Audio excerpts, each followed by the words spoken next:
At this point, it gives me great pleasure to introduce our next speaker, Comanche Fairbanks. I made a reference to the annual report. Comanche is also featured in the annual report, and his picture's on the cover. I'll just tell you a little bit about Comanche. He came to Twin Cities Rise in the fall of 2008. He showed such a drive as an intern at Twin Cities Rise that we wouldn't let him leave. He achieved his final placement position as a recruiter and a personal empowerment facilitator here at Twin Cities Rise, where he's been since 2009. Please welcome Comanche Fairbanks.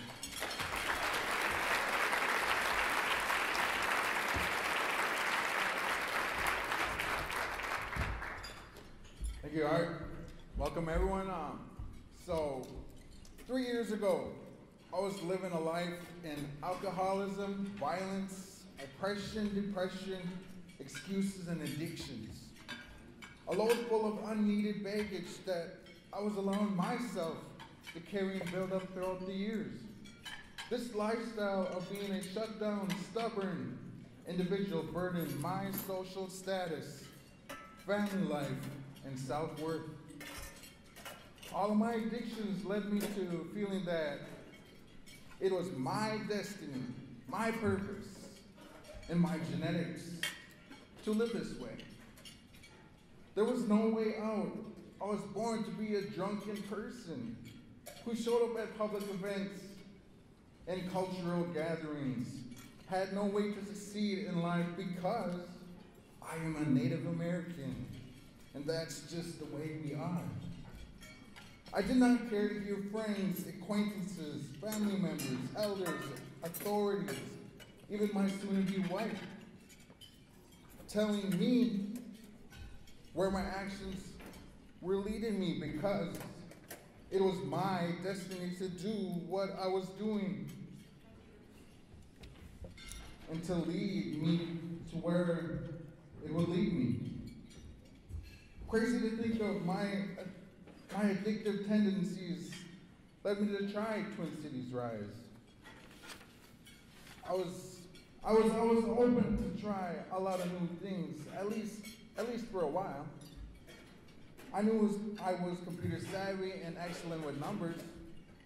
I felt Twin Cities Rise could help me land an office desk type of job.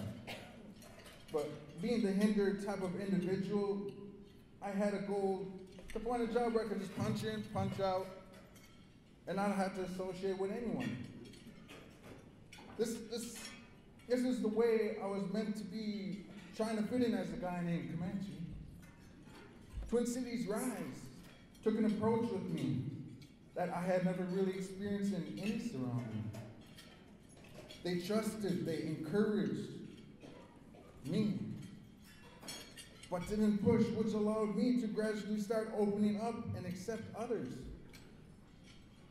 3 months into the program, I succeeded in landing an internship and with them as a receptionist, which led to interning as a recruiter.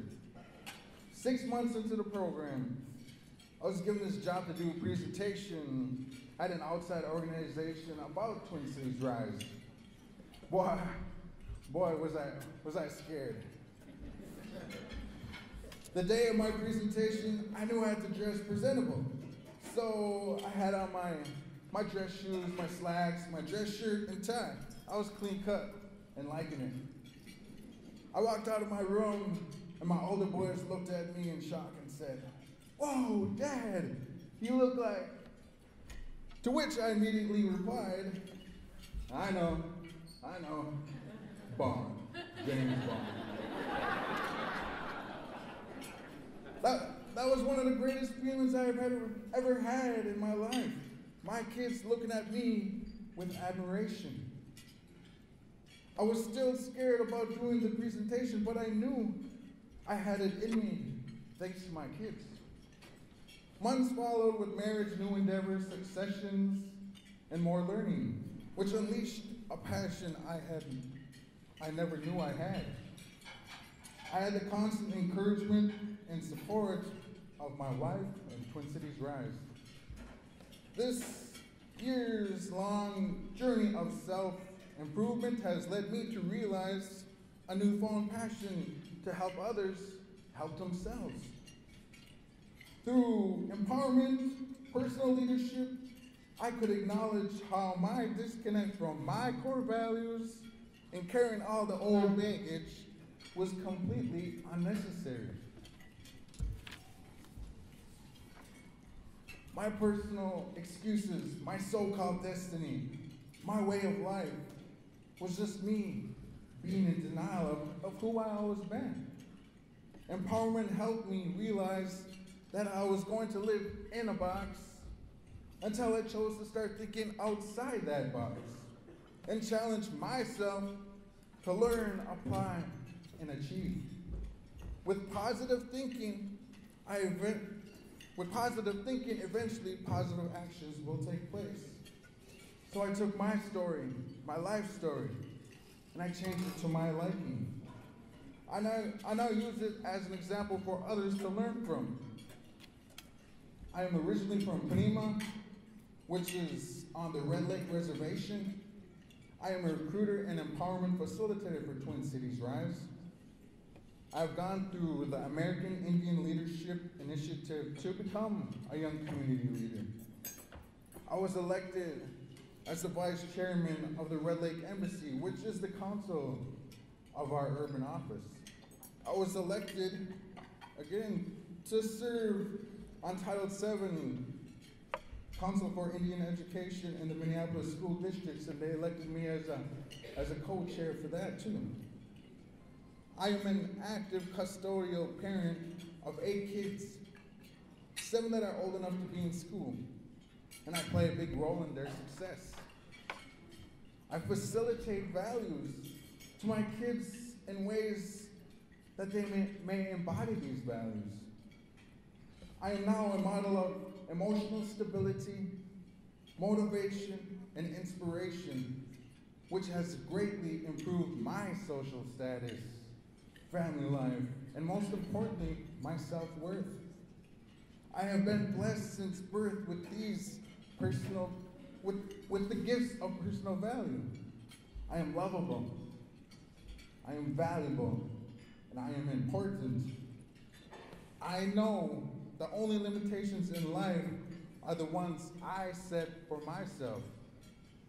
I know I am a success as I have connected with myself and the name that was given to me by the spirits, the name of Wabish Ebenez.